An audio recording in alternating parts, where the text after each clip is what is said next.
News rescue by Umar Saad Hassan.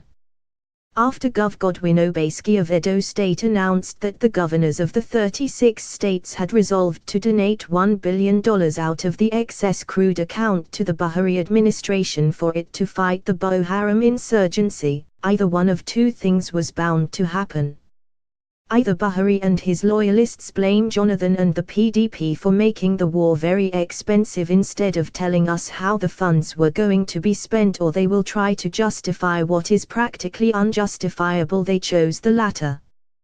But selling it was none easier than finding a Nokia 3310P. Particularly noteworthy was the lack of vigor that accompanied the defense by core Buharists. The lies are starting to get embarrassing. Public opinion was a one-way traffic, with the overwhelming summation that the Buhari administration is no different from the one before it.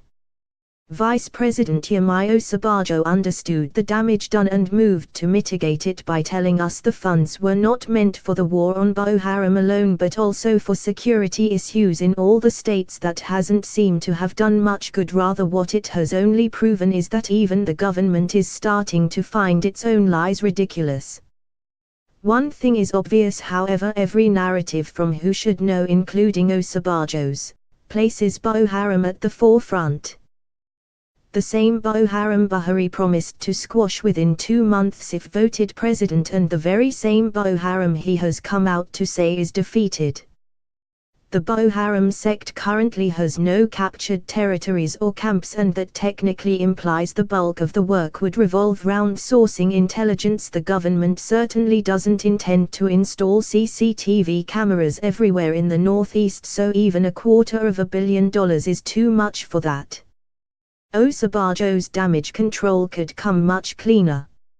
Not that he could do much anyways, because no matter the form, it would still appear a knee-jerk reaction to the most plausible explanation offered by Gov. Fayos and the PDP that the money is intended to be used as campaign funds for 2019.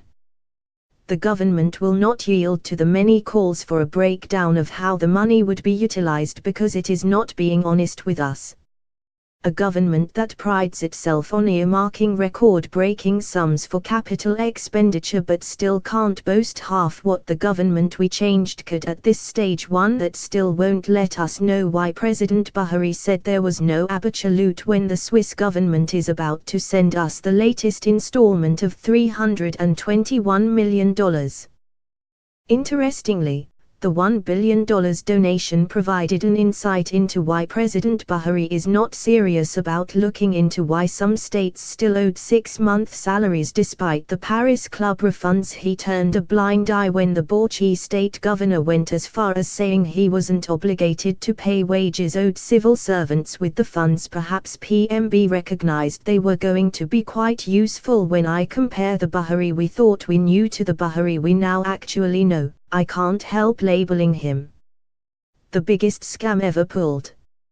If it smells like a fish, then it's a fish. There is something not right about the $1 billion song, and even the remix hasn't fixed it.